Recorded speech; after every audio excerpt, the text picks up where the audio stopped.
18वीं सदी के शुरुआती दशक से यानी औरंगज़ेब आलमगीर की वफ़ात के फ़ौरन बाद से मुग़ल सल्तनत के उरूज का सूरज डूबने लगा था। जब तक शराब और शबाब में डूबे रहने वाले औरंगज़ेब के परपोते मोहम्मद शाह रंगीला ने हुकूमत संभाली, हालात बेकाबू होने लगे। ऐसे में सत्ता कैसे चलती और कौन चलाता? अवध, बंगाल और दक्कन जैसे उपजाऊ और मालदार सूबों के नवाब अपने अपने इलाकों के बादशाह बन बैठे। उधर दक्षिण में मराठों ने दामन खींचना शुरू कर दिया और सल्तनत तैमूरिया के बखिए उधड़ने शुरू हो गए। लेकिन सल्तनत के लिए सबसे बड़ा ख़तरा पश्चिम से नादिर शाह की शक्ल में शामते आमाल की तरह नमूदार हुआ और सब कुछ तार तार कर गया। नादिर शाह ने हिंदुस्तान पर हमला क्यों किया?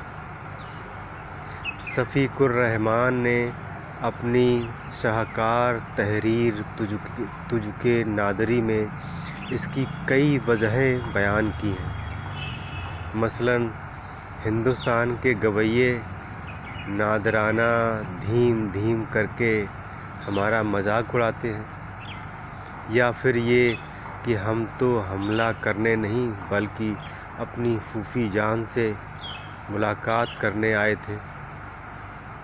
मजाक अपनी जगह, असल सबब सिर्फ दो थे। पहला, हिंदुस्तान फ़ौजी ताकत के लिहाज से कमज़ोर था। दूसरा, माल और दौलत से भरा हुआ था। गिरावट के बावजूद अब भी काबुल से लेकर बंगाल तक मुग़ल शहंशाह का सिक्का चलता था और उसकी दारुल हुकूमत दिल्ली उस समय दुनिया का सबसे बड़ा शहर थी, जिसकी 20 लाख नफूस पर शामिल आबादी लंदन और पेरिस की संयुक्त आबादी से ज़्यादा थी और उसका शुमार दुनिया के अमीर तरीन शहरों में किया जाता था। इसलिए नादिर शाह 1739 में हिंदुस्तान जाने के मशहूर रास्ते खैबर दर्रे को पार करके हिंदुस्तान में दाखिल हो गया। कहा जाता है कि मोहम्मद शाह को जब भी बताया जाता कि नादिर शाह की फ़ौज आगे बढ़ रही है तो वो यही कहते, हनूज़ दिल्ली दूर अस्त, यानी अभी दिल्ली बहुत दूर है, अभी से फ़िक्र की क्या बात है। जब नादिर शाह दिल्ली से महज 100 मील दूर पहुंच गया तो मुग़ल शहंशाह को ज़िंदगी में पहली बार अपनी फ़ौजियों की क़यादत खुद करनी पड़ी।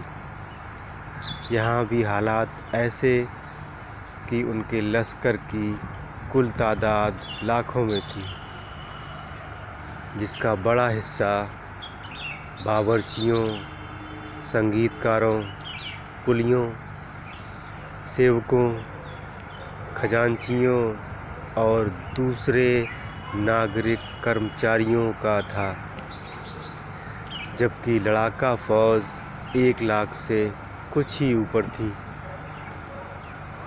उसके मुकाबले पर ईरानी फ़ौज सिर्फ 55,000 की थी। लेकिन कहाँ जंगों में पले नादिर शाही लड़ाका दस्ते और कहाँ हंसी खेल में धुत मुग़ल सिपाही। करनाल के मैदान में सिर्फ 3 घंटों में फ़ैसला हो गया और नादिर शाह मोहम्मद शाह को कैदी बनाकर दिल्ली के फ़तेह की हैसियत से शहर में दाखिल हुआ।